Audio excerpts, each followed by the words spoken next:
Hi, my name is Alex Dolphin and welcome back to another episode of Ex Ante. Today we're going to discuss the case Good News Club versus Milford Central School. This case is heard in the Supreme Court of the United States in the year 2001. Let's go ahead and jump into the facts of the case. So Milford Central School is a school in New York State.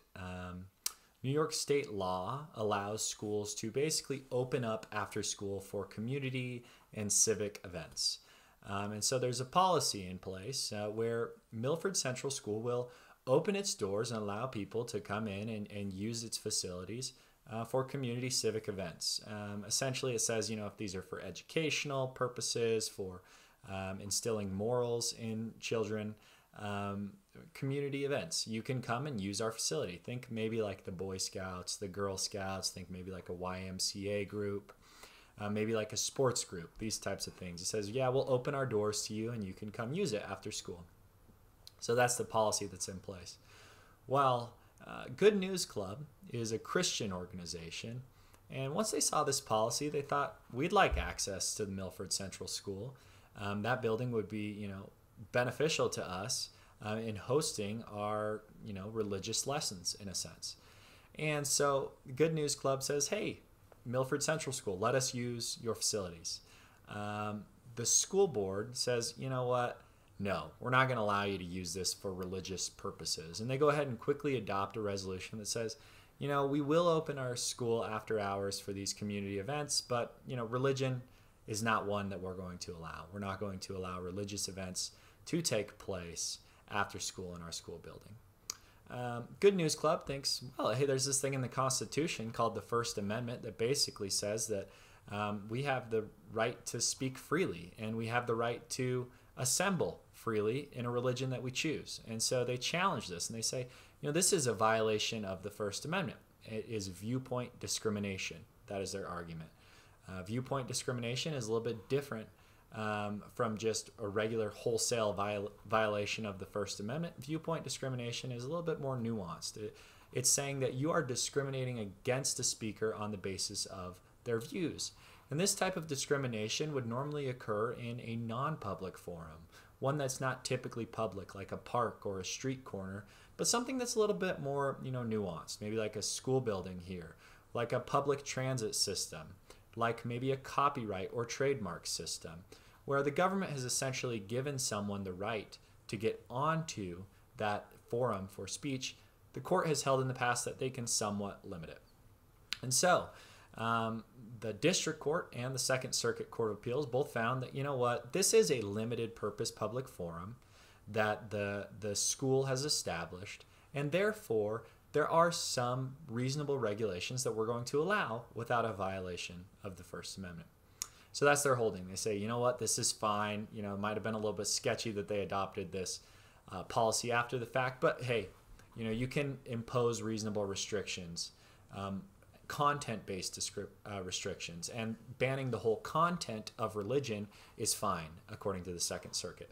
Well, Justice Clarence Thomas and the majority of the court say, no, that's not fine. That is the essence of viewpoint discrimination. And it really just follows from a simple syllogism. And so I'll give you that at the outset, and then we can kind of discuss the reasoning a little bit more. But the simple syllogism is that, okay, Milford Central School, they would allow someone to come in after school and teach morals through Aesop's fables, right? You can teach morals through Aesop's fables.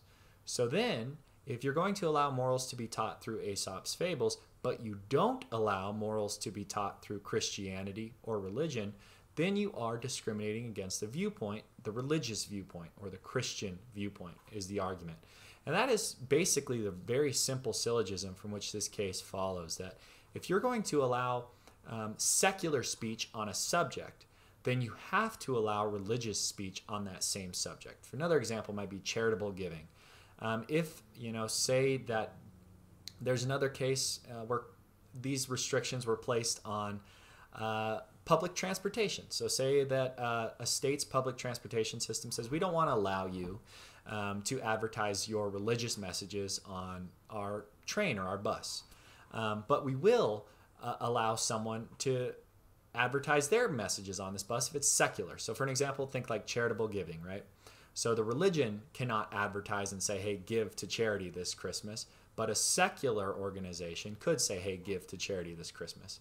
And when that message is the same, and the government does not ban the message or the subject of speech, but they ban a particular type of speaker from talking about it, then we have viewpoint discrimination.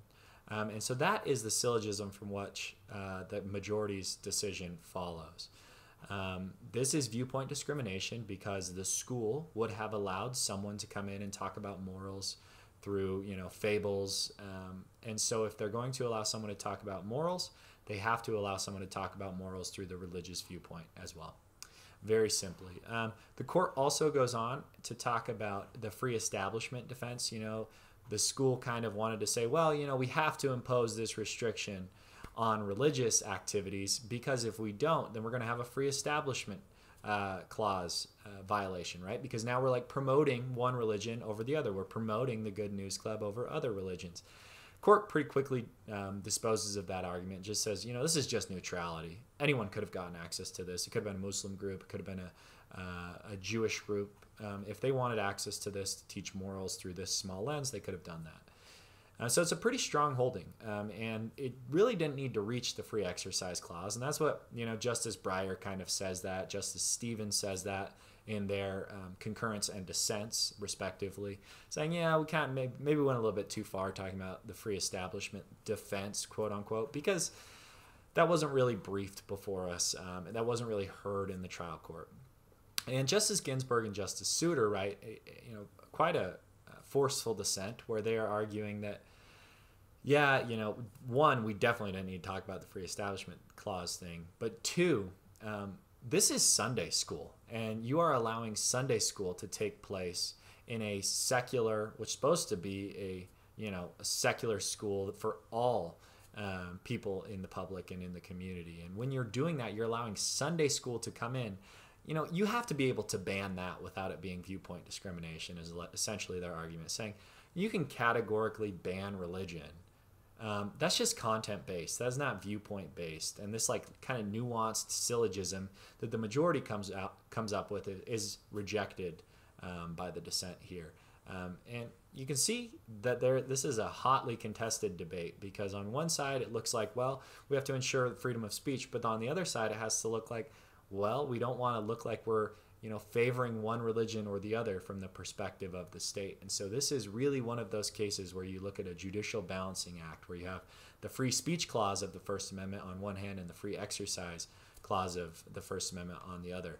The majority seems to say that they're not in tension with one another, but the dissent, I think, very persuasively argues that there is some tension there between those two clauses in the First Amendment. This is an unsettled area of law. It's not completely settled, especially in advertisements that the state provides. This area of law has applied to trademarks, like I said earlier. It's also applied to charitable giving programs by the government in an interesting case called Cornelius versus NAACP. So this will be interesting to watch in the future. But thank you so much for watching this video. I hope you enjoyed it. I hope it helped you better understand the First Amendment. And if you'd like to see more, go ahead and hit that subscribe button. And I hope you have a nice rest of your day. Bye-bye.